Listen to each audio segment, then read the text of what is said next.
Þetta er marígull, líka kallaður rauðígull, önnur algengasta ígulkerategundin á grunnslóð hér við land á eftir skollakoppi eða grænígull. Marígullin er þó miklu stærri. Þörungar og ýmsir hryggleysingjar eru aðalfæða marígulls. Ígulker teljast til skrápdýra, en í þeim flokki eru líka sæbjúgu, slöngustjörnur, sæliljur og krossfiskar. Ígulkerið kemst þótt hægt fari.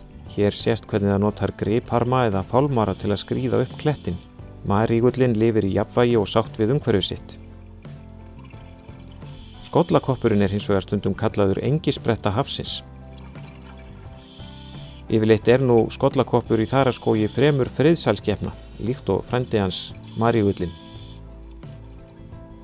Hann sniglast á milli þarastöngla og étur dauðar þarablöðkur eða hræ. Það er hins vegar þekkt að hann getur orðið að plágu ef mikið er af honum. Þá breytist atferlið og hann fer að klifra upp þarastönglana og éta þaran lifandi. Svo mikil fjölgun skollakopps gæti stafað af fækkun tegunda sem lifa á ígulkerunum á ýmsum þroskastigum þeirra. Í Eyjafirði hefur skollakoppur skilið eftir sig eyðimörk á stórum svæðum. Hann getur þraukað á mjög lítilli fæðu í nokkur ár eftir slíkar hamfarir og haldið þannig niðri nýgræðingnum. Þaraskógarnir vaxa þá ekki upp aftur fyrir en ígulkerin eru öll dauð. Hér er annars konar skrápdýr, sæbjúga á kletti. Þessi merkilegu dýr koma sér fyrir á vel völdum stöðum þar sem næringaríkur sjór leikur þau. Þannig stilla þau sér líka vel upp fyrir myndavélina.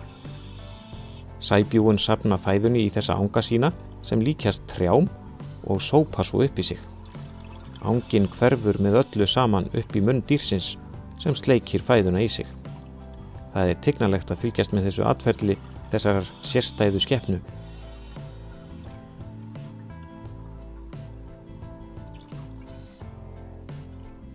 Þegar sæbjúgað skynjar hættu, dregur það inn í sig alla angana og þá breytist það í heldur ólögulegan klump.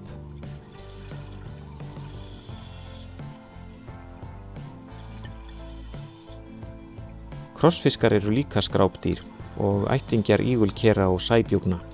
Hér er 5-arma krossfiskur, stórkrossi, að gæða sér á kúfiski.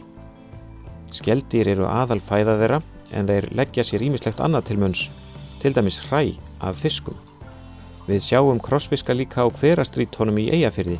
Hér streymir 80 stiga heitt vatn úr iðrum jarðar. Og loks eru hér slöngustjörnur.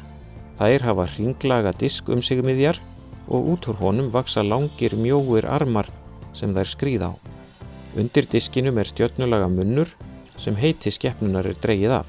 Slöngustjörnur lifa á botnseti og smásviði.